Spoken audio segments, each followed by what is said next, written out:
வணக்கம் நண்பர்களே. முன்கோபம் இருந்தால் எந்த வீட்டிலும் பால் பொங்காது. இந்த கதையோட முடிவில் உங்கள் வீட்லேயும் பால் பொங்குதா அல்லது முன்கோபம் முந்துதா அப்படின்னு மறக்காமல் கமெண்ட் பண்ணுங்கள். இந்த வீடியோவை சப்ஸ்கிரைப் பண்ணுங்கள். ஏன்னா இது போல் இன்னும் இன்ட்ரெஸ்டிங்கான வீடியோ அடுத்தடுத்து இன்னும் நிறைய ரெடியாக இருக்குது. சரிங்களா? ஒரு காட்டில் குருவும் சீடனும் ரொம்ப தூரமாக நடைபயணம் போயிட்டுருக்காங்க.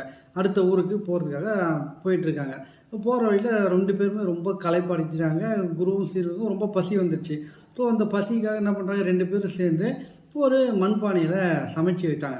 உணவு சமைச்சு ரெடியாக இருக்காங்க.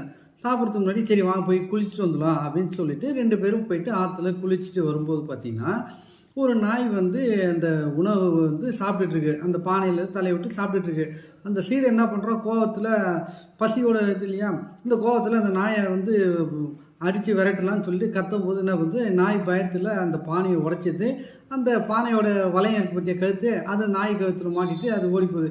இந்த சீடை ரொம்ப புலம்புறான். ஐயோ என்னடா அது இவ்வளோ பசியில் வந்துச்சு, குருவுக்கு சாப்பாடு கொடுக்க முடியல, தமக்கும் ரொம்ப பசியாக இருக்குது அப்படின்னு புலம்புறான். ஸோ அந்த குரு சொல்கிறாரு, இதுக்கு புலம்புறதுக்கு என்னென்னு. அவர் ரொம்ப சிரிச்சுட்டு அதை ரொம்ப ரசிக்கிறார் அந்த காட்சியை. காட்சிட்டு இந்த சீடன் கேட்குறான், எப்படி ஐயா நீங்கள் இவ்வளோ பசியில் இருக்கோம், 2 பேரும் ரொம்ப பசியில் இருக்கிறோம், ஆனாலும் இந்த சம்பவம் பார்த்து நீங்கள் சிரிக்கிறீங்க, எப்படி உங்களால் இதை எடுத்துக்க முடியுது அப்படின்னு கேட்கும்போது அந்த குரு சொல்கிறாரு, நாய் சாப்பாடை சாப்பிட்டுச்சு, அது நடந்து முடிஞ்சு போன ஒரு செயல். இந்த முடிஞ்சு போன ஒரு விஷயத்துக்காக நாம் எதுக்காக வருந்தி நம்ம மனசை கெடுத்துக்கணும்? சரியா? முடிஞ்சிச்சு, ஒரு விஷயம் தெரிஞ்சு போச்சு. ஸோ அதுக்காக நம்ம புலம்பி கத்துறதால, அழகிறதால, இல்லை கோவப்படுறதால அந்த உணவு வரப்போதா, இல்லை அந்த பானை தான் சரியாக போதா? முடிஞ்ச ஒரு விஷயத்துக்காக நாம் ஏன் நம்மளுடைய சக்தியையும் மனசையும் கெடுத்துக்கணும் அப்படின்னு சொல்லும்போது அந்த சீடன் புரிஞ்சுக்கிறாரு. அதோட உதாரணம் சொல்கிறாரு. சரி, இப்போது எல்லார் வீட்லேயும் பெண்கள் பால் அடுப்பில் வைக்கிறாங்க. எந்த வீட்லேயாவது பொங்கி கீழே விழாமல் கீழே சிந்தாமல் ஏதாவது செய்ய முடியுமா? அப்படி பொங்காமல் ஏதாவது பண்ண முடியுமா? இல்லை.